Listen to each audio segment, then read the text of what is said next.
is Alexa Wimberly, and I'm going to be giving my case study presentation. Please bear with me, I'm in the car, and I'm waiting on my wisdom teeth to be taken out, so it does hurt a little bit to talk. But I will be presenting my case conceptualization and treatment plan based on the adolescent diabetes case from Chapter 7 of McDaniel, Hepworth, and Doherty. I chose to conceptualize this case using the structural family therapy, or SFT.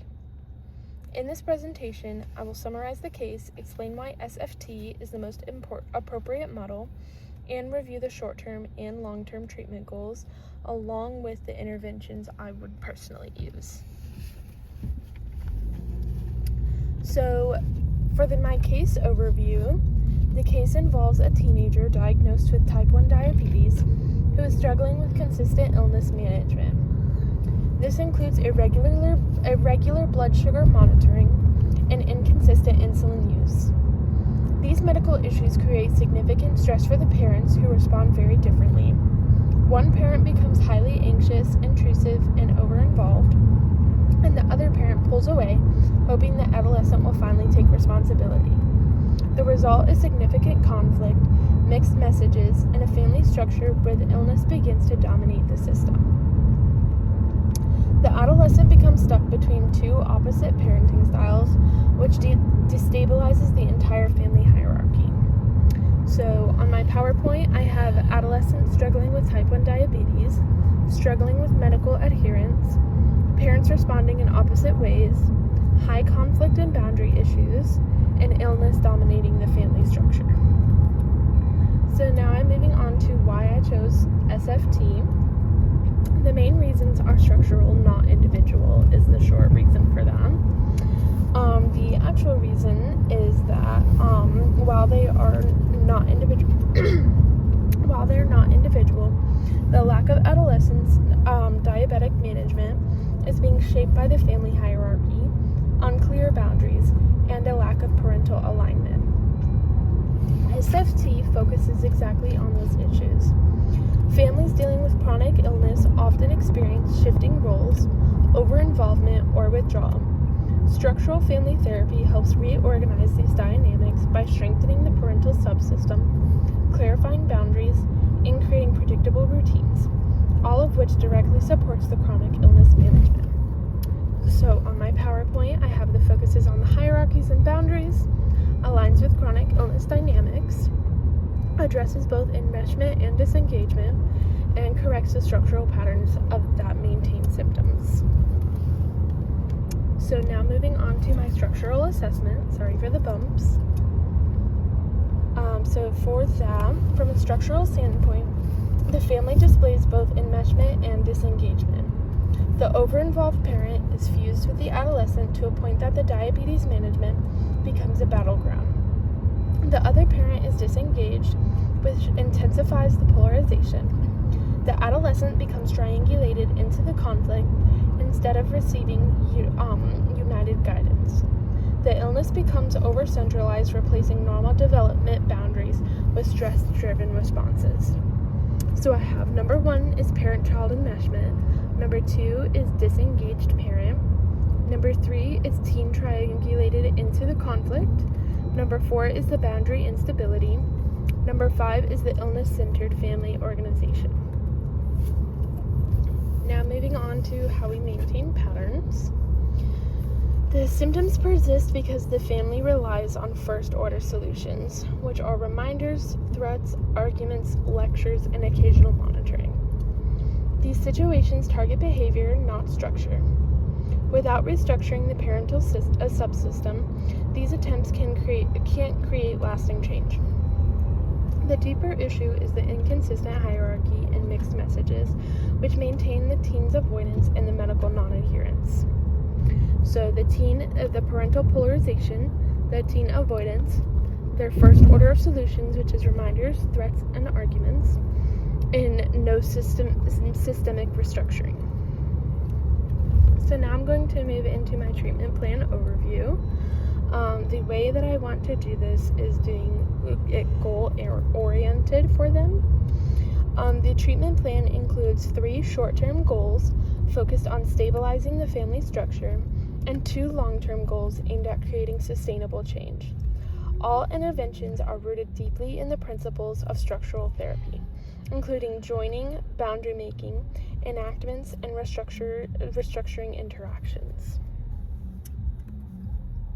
Oh, and on them, I just have my 3 short-term goals, my 2 long-term goals, and my SFT interventions, which are the joining, enactments, boundary making, and restructuring. So now I'm going to move into what my goals directly are. So my first short-term goal is to strengthen the parental subsystem. The parents must present a united front to regulate the adolescent's diabetes management. I would use joining to build rapport with the parents, and then use enactments in the session to help them practice communicating expectations together. This decreases polarization, reduces triangulation, and restores healthy family hierarchy. My next short-term goal in the goal-oriented treatment plan would be to reduce enmeshment between the over-involved parent and the adolescent. Boundary making helps the parent step back and allow the teen appropriate autonomy. For example, the intrusive parent would be coached to let the adolescent answer the questions directly and take on tasks themselves. This intervention separates the roles and responsibilities, allowing the adolescent to grow developmentally while still being supported. And now for my last short-term goal in my goal-oriented plan is to increase the adolescent's participation in diabetes management. To accomplish this, I would restructure daily interaction patterns and monitoring insulin use. In session, I would coach the family to give the teen choices within clear boundaries. For example, choosing monitoring times, or even taking the lead in discussing their blood sugar readings. This increases agency and reduces avoidance.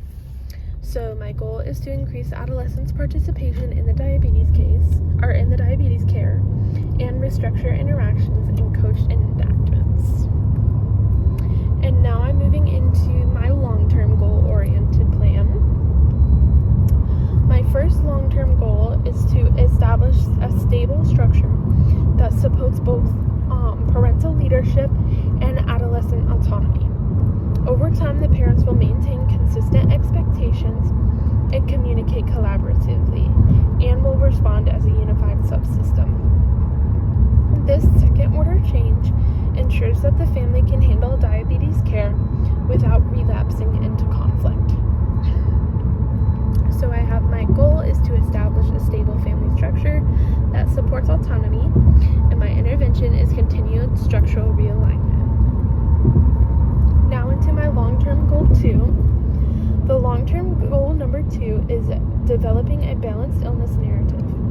Instead of diabetes controlling the home, the family learns to integrate the illness into daily life in a healthy way. It becomes manageable responsibility rather than the central focus of every interaction. So my goal is to develop a balanced, sustainable illness narrative and the intervention structural stabilization and meaning making. So I have a few expected outcomes with these specific interventions in this goal-oriented plan. With the interventions, I would expect improved diabetes adherence, reduced conflict, stronger parental alignment, and healthier boundaries. These structural changes prepare the adolescent to increase independence and with long-term self-management. So my expected outcomes would be improved adherence, reduced parental conflict, stronger hierarchy, clear boundaries, and better support for teen development. And then lastly, thank you for coming to my presentation. Structural family therapy provides a clear and effective way to address the relational patterns that interfere with chronic illness management. And then here are the references that I use: the McDaniel and the Nicholas and Davis. If you have any questions, please let me know. And again, I apologize for being in the car and if my speech was a little hard to understand. But thank you for watching, and let me know if you have any questions.